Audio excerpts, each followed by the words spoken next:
Hi, this is Kelly from the Appalachian Booksmith, and I am back again.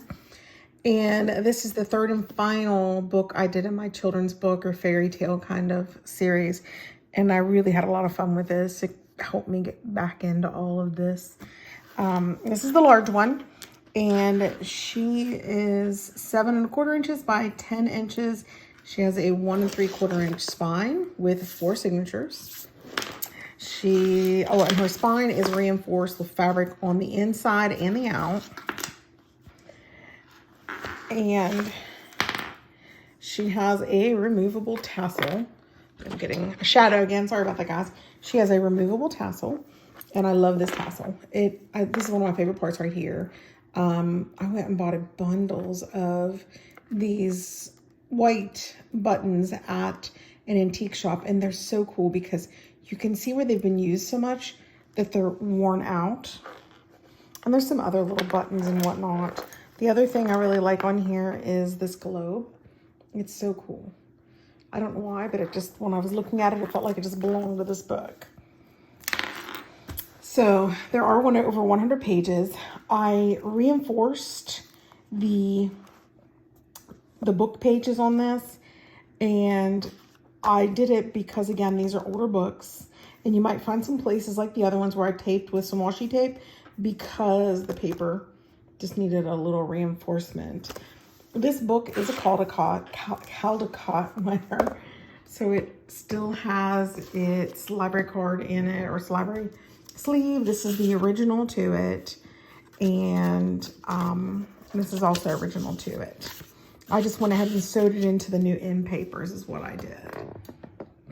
So each signature is going to begin with a paper or a page from the book. And I put a little more authentic ephemera in here. I had some fun with some sewing ephemera. And it's funny, I stuck it in here, and now I'm getting ready to make a sewing journal with a 3-dimensional cover, and I could almost kick myself, but it's already in here, so it is what it is. So this book will also be on my Etsy store, and I'll link it below. And I really had more fun picking papers for this one. I didn't, like with the Christian Andersen book, I stuck with the pinks. With Frog and Toad, I stuck with the browns and the greens. I gave myself a little freedom here. So I got pages from other books, and I just love this. Little emus and the little hippopotamus. I still used my hand eyes. And this is from a scrapbook pad. And there is some paper from a music book. And there are some large tea-dye papers. I have some really big art paper I bought that I tea-dye, so it fits in these larger books folded in half. And this is ledger paper, and the ledger paper also is so big that I have to fold it to get it to fit in here. And I used an image from the book to make this journaling card. And this bingo card I found at an antique shop, and a lot of ephemera, like a lot box. I did bind this in orange, or sew its signatures in with orange, which was kind of fun.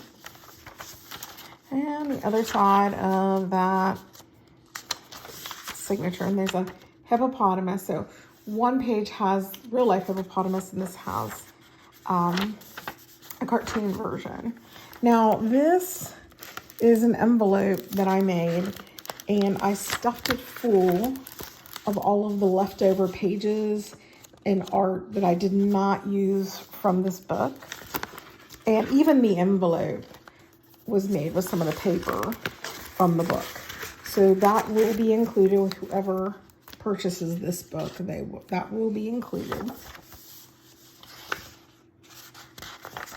So second signature, and this lace is from an antique shop. And then I have a little hummingbird here. I thought it matched that purple and looked really cute. And the same kind of papers. And then here I have, again, images from the book.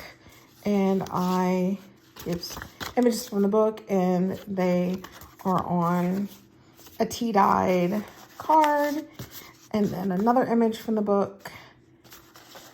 And This is pieces of paper from a doctor's pad that I found at an antique shop in Wheeling.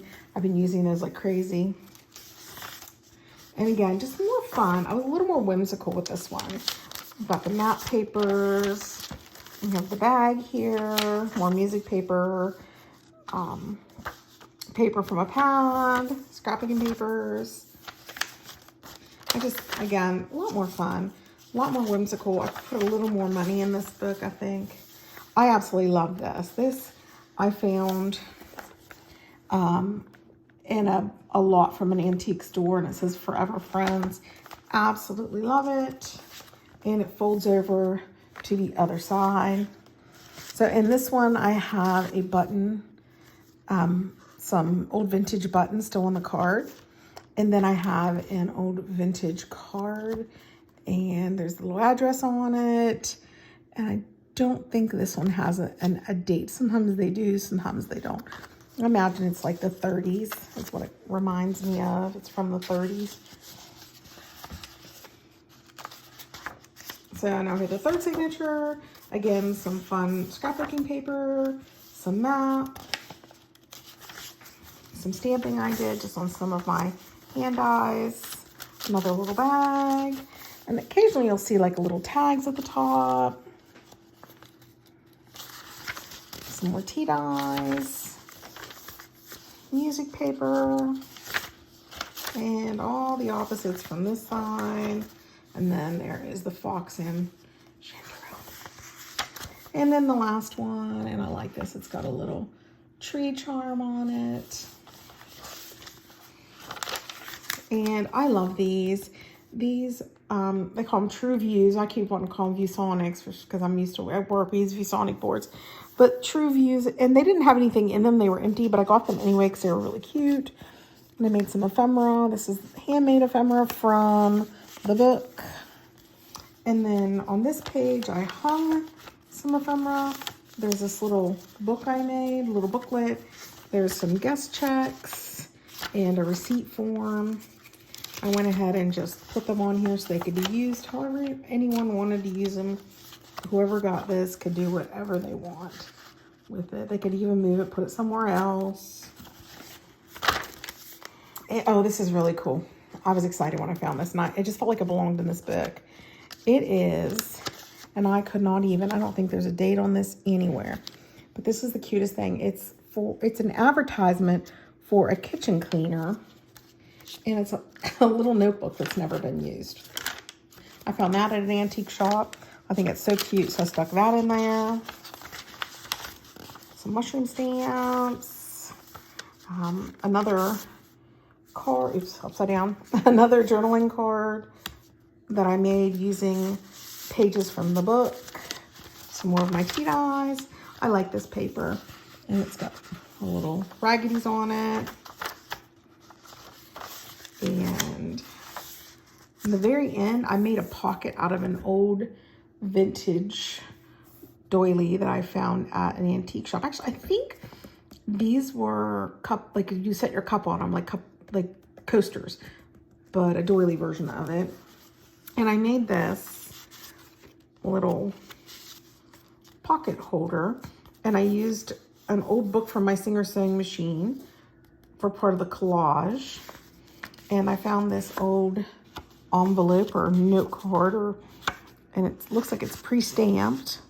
And then I found this, and I thought this was so darling. Again, like I said, I've put several of my sewing things in here. But this is a needle threader, and if you open it up, the needle threader is still in there. And then in here, you open it up, and there are the needles. So this was an advertisement for the Night Life Insurance Company of America. So I thought that was really cute, so I stuck that in there. So this book, like I said, I spent a little more money on this book because I put a lot of ephemera in it, but it just felt like it belonged. And I said Toad and Frog was my favorite of this series, but I think I'm torn between Toad and Frog and this one. So again, this will be on my Etsy store probably in the next 24 hours. And little things like this, I didn't cut these off. I thought whoever got this, if they wanted to cut them off, they could. I like the look of it. So I hope you enjoyed the video. I've got some more coming, and I hope you're inspired. I hope you're having a wonderful day. Thanks for watching.